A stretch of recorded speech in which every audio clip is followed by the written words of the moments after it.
Olá pessoal, sejam bem-vindos ao canal Solos Cristos, o canal que visa a edificação da sua fé. Eu sou Maico Oliveira e nesse vídeo de hoje eu quero falar a vocês sobre o modelo de igreja para o século XXI. Existe de fato um modelo de igreja para a nossa atualidade, para a nossa realidade, para o século XXI? Eu acredito que sim. E nós podemos ver este modelo de igreja pautado na Escritura. Mais especificamente no livro de Atos dos Apóstolos, no capítulo de número 2, versículo de número 42. Diz assim o texto sagrado: E perseveravam na doutrina dos apóstolos, e na comunhão, e no partir do pão, e nas orações. É interessantíssimo ver que a igreja primitiva, ela já é formulada, já é concretizada a partir de um padrão que na realidade o próprio Cristo ensinou. O padrão para a igreja primitiva, ela se perfaz basicamente neste tripé. Este tripé que fundamenta o modelo de igreja para o século XXI. Modelo esse que, infelizmente, ao longo dos anos, a igreja tem deixado de lado, mas que é o modelo bíblico. O primeiro ponto que nós observamos que é um modelo de igreja para o nosso século, deveria ser um modelo de igreja para o nosso século, é que a igreja atual ela deve ser perseverante na doutrina dos apóstolos. É isso que diz o texto bíblico. O texto bíblico não nos ensina que nós devemos ser perseverantes naquilo que nos vem à cabeça. O texto bíblico também não nos ensina que nós devemos ser perseverantes naquilo que é pragmático. Ou seja, que não importa se é certo ou errado, mas dando certo, está tudo ok. Muito pelo contrário. A Bíblia ela nos ensina que nós devemos ser perseverantes na doutrina dos apóstolos. Esta era uma marca indelével da igreja primitiva. Eles perseveravam naquilo que os apóstolos haviam ensinado a eles, porque os apóstolos receberam os ensinamentos do próprio Cristo. O próprio apóstolo Paulo vai dizer isso na carta aos Coríntios, no capítulo de número 11. No texto da ceia, a partir do 23, ele vai dizer: o que eu recebi do Senhor, o que também vos ensinei. Então, os ensinos apostólicos eram os ensinos recebidos de Jesus Cristo. Então, perseverar na doutrina dos apóstolos é perseverar nos ensinos de Cristo por meio dos apóstolos. E nós sabemos que estes ensinos, por vezes, trouxeram uma série de perseguições contra a igreja. Mas a igreja perseverou. A igreja não abriu mão. Os imperadores perseguiram os cristãos por conta da verdade que eles sustentavam. Esses mesmo imperadores, esses Césares, eles hasteavam a bandeira do ódio, do furor contra os crentes, mas, como diz Tertuliano, um dos pais da igreja, o sangue dos crentes é semente. Quanto mais morriam, mais cresciam. O primeiro ponto para uma igreja modelo à luz do que foi a igreja primitiva é a perseverança na doutrina dos apóstolos. Se você é um cristão que preza por se parecer com Cristo, você não abrirá mão das doutrinas dos apóstolos. Você a sustentará, custe o que custar e venha o que vier. O segundo ponto é justamente de que a perseverança não era somente na doutrina dos apóstolos, mas era também na comunhão do Senhor.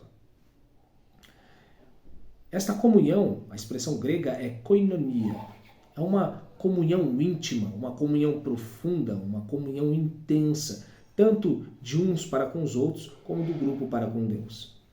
Falar de um modelo de igreja para o século XXI é falar de uma comunhão com os santos. E essa comunhão com Deus. Nós percebemos uma fase da igreja cristã onde os cristãos fazem questão de estarem distantes. Cristãos que tentam ser crentes individuais, sem o auxílio do outro, sem o auxílio do próximo, sem necessariamente estar vinculado ao outro, quando na realidade as Escrituras nos ensinam que a comunhão é uma das marcas também indeléveis da igreja primitiva, que é um padrão para a igreja atual. Não importa se os crentes atuais têm defeitos, Os crentes do passado também tinham. E nem por isso eles viviam afastando-se uns dos outros. Muito pelo contrário, eles mantinham-se unidos para a glória de Cristo e o louvor do Senhor. O terceiro aspecto é que esta perseverança se dava no partir do pão e nas orações.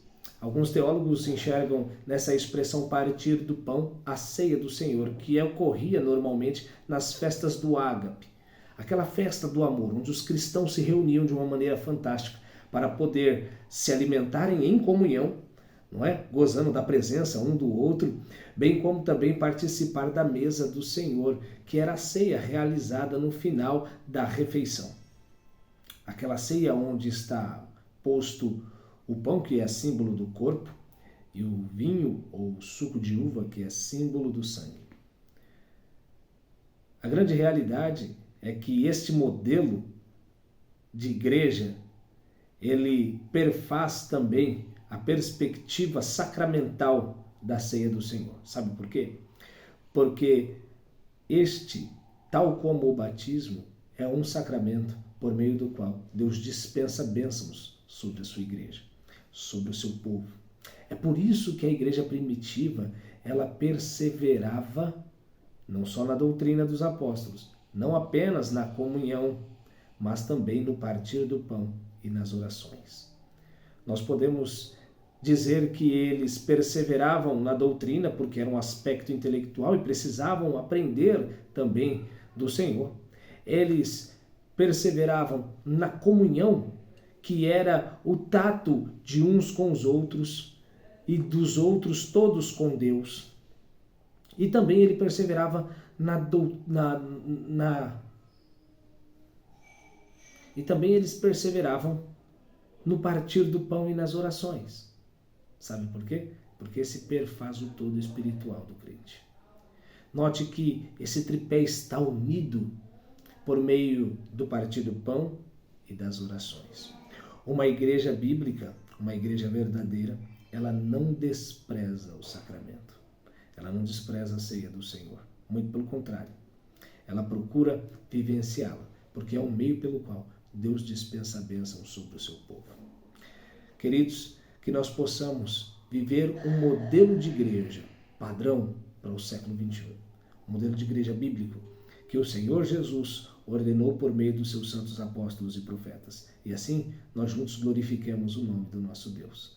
Que Deus te abençoe e que essa breve reflexão sirva para que o Senhor exalte o nome dele na sua vida e você glorifique o nome dele pelas dádivas que ele tem dado ao seu povo, à sua igreja sobre a face da terra. Que Deus te abençoe em nome de Jesus.